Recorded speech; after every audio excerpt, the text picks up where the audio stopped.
সাংবাদিক করতে চায় সে করতে পারে না, কারণ তাহলে সে বাড়িতে ঘুমাইতে পারবে না, তার আত্মীয় স্বজন জেলে যাবে, আর না হলে তার পা কেটে ফেলা হবে, হাত কেটে ফেলা হবে, এই হুমকি দেওয়া হয়। একটা রাস্তায় সংস্কারের অভাবে সে ধান গাছ লাগিয়েছিল, নেতৃত্ব দিয়েছিল, তাকে ফাঁসি দিয়া, মানে রুমের মধ্যে রাত্রে গিয়া তাকে ফাঁসি দিয়া হত্যা করা হয়। মেয়র সাহেব গুলি করছিলেন অপরপক্ষকে, ওই ছবিটা সে নিচ্ছিল, ওই সে বন্দুকটা ঘুরাইয়া ওই সাংবাদিককে মেরে ফেলল। ভালো সাংবাদিক কিন্তু, ভালো ছাত্ররা কিন্তু সাংবাদিকতা আসছে না। একটা ছেলে প্রথম সে তার টার্গেট হচ্ছে বিসিএস কে যাবে কেমনে, তারপরে সে চিন্তা করে আমি মাল্টিন্যাশনাল কোম্পানিতে কেমনে যাব, তারপরে সে থার্ড হলো ব্যাংক, ইন্স্যুরেন্স কোম্পানি, এইসব জায়গায়। আমি একটা ব্যাংকের সাথে সম্পৃক্ত আছি। কয়েকদিন আগে আমাদের ব্যাংক 150 ছেলে মেয়ে নিবে, তাদের ন্যূনতম যোগ্যতা হলো অ্যাপ্লিকেশন করার জন্য, যেখানে জিপিএ 5 আছে 4.75 পেতে হবে অ্যাটলিস্ট, আর যেখানে 4 সেখানে 3.75 থাকতে হবে। এটা হলো অ্যাপ্লিকেশন করার ন্যূনতম যোগ্যতা। তার দরখাস্ত পড়েছে 10,000, নেব 1500। তাহলে আমাদের বেকারত্বের অবস্থা কি? কিন্তু তারপরেও কিন্তু আমরা ভালো ছেলে মেয়ে এই সংবাদপত্রে আসে না। কেন আসে না? কারণ আমি করোনার সময় দেখেছি আমার অনেক সহকর্মীদেরকে হসপিটালে ভর্তি হয়ে, ভালো হসপিটালে ভর্তি হইতে পারেন না, যে হসপিটালে ভর্তি হয়েছেন দিতে পারেন নাই, ওই চিকিৎসার খরচ দিতে পারেন না। এখনও একজন সাংবাদিক তার যদি ফ্যামিলি মেম্বার বা সে নিজে কোনো হসপিটালে থাকে, তিনি কিন্তু বিল দিতে পারেন না যদি কোম্পানি বা বন্ধুবান্ধব কেউ না দেয়, পাশে দাঁড়ায়। তো এই দুর্দশা কেন? এর জন্য কি মালিকরা এককভাবে দায়ী? হ্যাঁ, আমি বলবো মালিকরা পার্শিয়ালি দায়ী। আমাদের সংবাদপত্র কেমনে চলে এটা আপনাদের সামনে একটু তুলে ধরি, আপনারা তাহলে আরও ক্লিয়ার হবেন। একটা ওই পত্রিকা এর খরচ আছে 25 টাকা থেকে 28 টাকা। এর আমরা বিক্রি করি আপনাদের কাছে, কেউ 10 টাকা, কেউ 12 টাকায় করি। তার 35% আমরা হকারদেরকে কমিশন দিয়ে দিই। তারপরে যা এটা আসে আমাদের সার্টেন, মানে একটা ভালো সিংহ সদস্য কিন্তু বাকি থাকে তাদের কাছ থেকে, মানে এটা বাকি দাঁড়ায় থাকে। আর হলো কি 60% পত্রিকা চলে সরকারি বিজ্ঞাপনের উপরে। কেউ 70, কোনো কোনো পত্রিকা আছে 70%, কোনো কোনো পত্রিকা আছে 80%ই সরকারি বিজ্ঞাপন। আর আস্তে আস্তে দেখেন প্রাইভেট বিজ্ঞাপন যদি দেখেন খুবই কম আসে, প্রাইভেট ব্যবসার উপরে নির্ভর করে প্রাইভেট বিজ্ঞাপন। আর সরকারের কাছে আমাদের পাওনা 100 কোটি টাকার উপরে। আমি যখন এই যে গত সরকারের সময়, যখন করোনার সময় বিভিন্ন মিডিয়াকে বলা হইল, বিভিন্ন সে ইনস্টিটিউশনকে বলা হইলো যার যে সাপোর্ট লাগবে আপনারা বাংলাদেশ ব্যাংকে দরখাস্ত করেন, সরকার একটা স্পেশাল ফান্ড দেবে। সবাইকে দেওয়া হলো। আমরা নওয়াবের থেকে পত্রিকা চাইলাম যে আমাদের কিছু টাকা দেওয়া হোক, কিন্তু আমাদের কি টাকাটা দেওয়া হলো না, সবাই পেল, কারণ পত্রিকা আলাদেরকে কোনো দেওয়া হলো না। তো কেন দেওয়া হলো না? কারণ এখন যদি সরকার, মান্না ভাই খুব সুন্দর একটা কথা বলছেন যে politics dictate the society, this the right. আপনি যারা রাষ্ট্রপ্রধান, আপনি রাষ্ট্র পরিচালনা করবেন, আপনারা যদি আমাদেরকে সারভাইভ করার সুযোগ না দেন, 4th স্টেট কি আর 3rd স্টেট কি?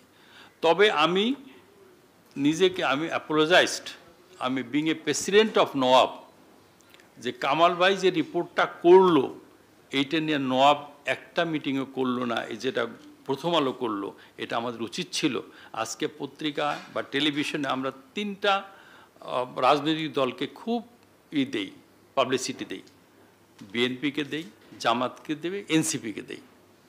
আজকে যদি আমরা সোচ্চার হতাম, আমাদেরটাও হয়তো একটা জায়গায় যেত। তা আমি এখনও এডিটার্স কাউন্সিলের সেক্রেটারি, নওয়াবের সদস্য, প্রভাবশালী সদস্য, তাকে অনুরোধ করব আমরা যেন অতি তাড়াতাড়ি এইটা নিয়ে অন্তত সোচ্চার হই।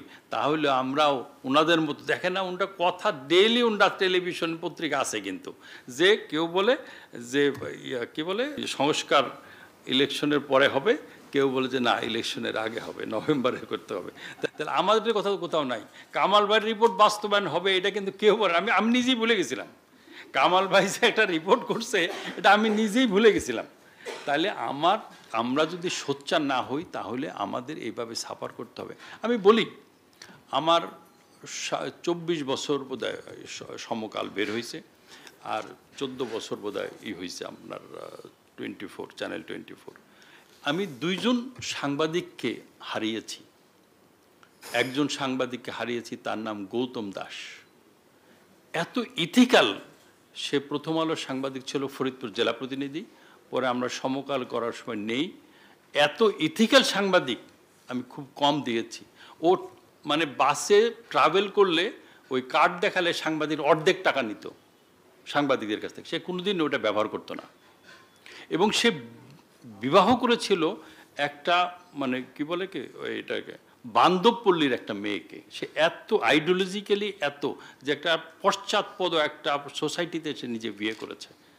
সেই ছেলেকে শুধু একটা রিপোর্টের কারণে, রিপোর্টটা ছিল একটা রাস্তায় সংস্কারের অভাবে সে ধান গাছ লাগিয়েছিল, নেতৃত্ব দিয়েছিল, তাকে ফাঁসি দিয়া মানে রুমের মধ্যে রাত্রে গিয়া তাকে ফাঁসি দিয়া হত্যা করা হয়। আর একজন সাংবাদিক পাবনা সিরাজগঞ্জের একটা রাজনৈতিক দলের 2 পক্ষ গোলাগুলি করছে। তো গুলি একজনের হাতের, তিনি মেয়র ছিলেন, মেয়র সাহেব গুলি করছিলেন অপর পক্ষকে, ওই ছবিটা সে নিচ্ছিল। সে বন্দুকটা ঘুরাইয়া ওই সাংবাদিককে মেরে ফেলল। এইটা হচ্ছে মফস্বল সাংবাদিকদের বাস্তব অবস্থা। এখনও যদি কোনো রিপোর্ট কোনো মফস্বল সাংবাদিক করতে চায়, সে করতে পারে না। কারণ তাহলে সে বাড়িতে ঘুমাইতে পারবে না, তার আত্মীয় স্বজন জেলে যাবে, আর না হলে তার পা কেটে ফেলা হবে, হাত কেটে ফেলা হবে, এই হুমকি দেওয়া হয়। এবং আমরা সাধারণত অনুসন্ধানী রিপোর্টের জন্য ঢাকার থেকে লোক পাঠাই এবং তারা গিয়া ভিন্ন নামে এসে পত্রিকা রিপোর্ট করে। এবং রিপোর্ট করার পরে আপনারা জানেন এটা সেই সাংবাদিকদের তো উপর অত্যাচার আছেই, তারা পত্রিকার মালিকরাও এডিটররাও রেহাই পান না। তো সেই দিক থেকে যদি এখানে আপনারা বিশিষ্ট রাজনীতিবিদ 3 জন আছেন, আর একজন আমাদের এনসিপির কি বৈষম্য না, আপনি বৈষম্য না এনসিপির 4টি রাজনৈতিক দলের নেতৃবৃন্দ আপনারা আছেন, আপনারাই কিন্তু আগামী দিনে দেশ চালাবেন। আপনাদের সহযোগিতা করার জন্য কিন্তু আপনাদের ভালো দিকগুলো কিন্তু আমরা তুলে ধরব। আপনারা একটা যদি নীতি আপনাদের মধ্যে নিয়ে আসেন, আপনারা যে ইলেকশন নির্বাচনী ম্যানিফেস্টো দেবেন, সেই ম্যানিফেস্টোতে আপনারা যদি একটা জিনিস নিয়ে আসেন, সেটা হচ্ছে কি যে আমরা যে সব রিপোর্ট সঠিক করি সে দাবি আমরা করব না, আমাদেরও ভুল হয়। আপনারা এভরি 2 উইকস আপনাদের প্রাইম মিনিস্টার অফিসতে হোক, তথ্য মন্ত্রণালয় হোক, বলবেন যে এতগুলো রিপোর্ট আমরা পর্যালোচনা করেছি, এটা ইলেকট্রনিক মিডিয়ার এতগুলো আর পত্রিকার প্রিন্ট মিডিয়ার এতগুলো, এতগুলো সরকারের ভুল হয়েছে, সরকার এগুলো সংশোধন করে নেবে। আর আপনাদের এতগুলো রিপোর্ট ঠিক নাই, আপনার যেগুলো ঠিক নাই উইল কারেক্ট আওয়ারসেলফ।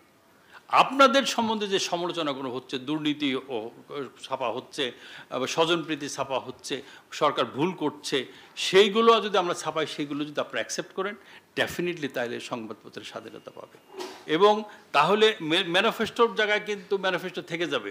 আমরা কিন্তু আমি মনে করি, দেখেন যেগুলো আপনারা বললেন, এখন কিন্তু আপনাদের মাথাটা খুব কেবল অপোজিশন থেকে, রাস্তার থেকে উঠে আসছেন, আন্দোলন করে জেলের থেকে বের হয়ে, সেই জন্য সবাই কিন্তু এখনও কিন্তু আমাদের সাইডটা মনটা আছে। যখন আপনারা ক্ষমতায় বসবেন তখন কিন্তু আপনাদের প্রথম প্রায়োরিটি পাবে কিন্তু দেশের অর্থনীতিকে ঠিক করা, তারপরে ঠিক আইন শৃঙ্খলা ঠিক করা, তারপর এগুলি করতে কিন্তু এটা কিন্তু লেস প্রায়োরিটি আসবে, যে সংবাদপত্রের স্বাধীনতা দাও। ওই সময় যে ভুলগুলো করবেন, দুর্নীতি হবে, তখন কিন্তু আপনাদের মেজাজ কিন্তু এই মেজাজ থাকবে না। এখন যে বললেন আমাদের, তখন কিন্তু মেজাজটা যাতে ঠিক থাকে সেই জন্যে আপনারা যদি করেন তাহলে আমরা খুব বাধিত হব। যে আমাদের হাসিনা আপা না ওই কি ওই কামরুন্নাহার আপা, কামরুন্নেসা আপা যেটা বললেন, Kamrunnesa, sorry sorry sorry, I apologise, Kamrunnesa, মানে একজনই যে হাসিনা তা না, কামরুন্নেসা আপা যেটা বললো যে শুধু কেয়ারটেকারের সময় কথা বলার অধিকার থাকে আর অন্য সময় থাকে না, এইটার আমূল পরিবর্তন হওয়া দরকার।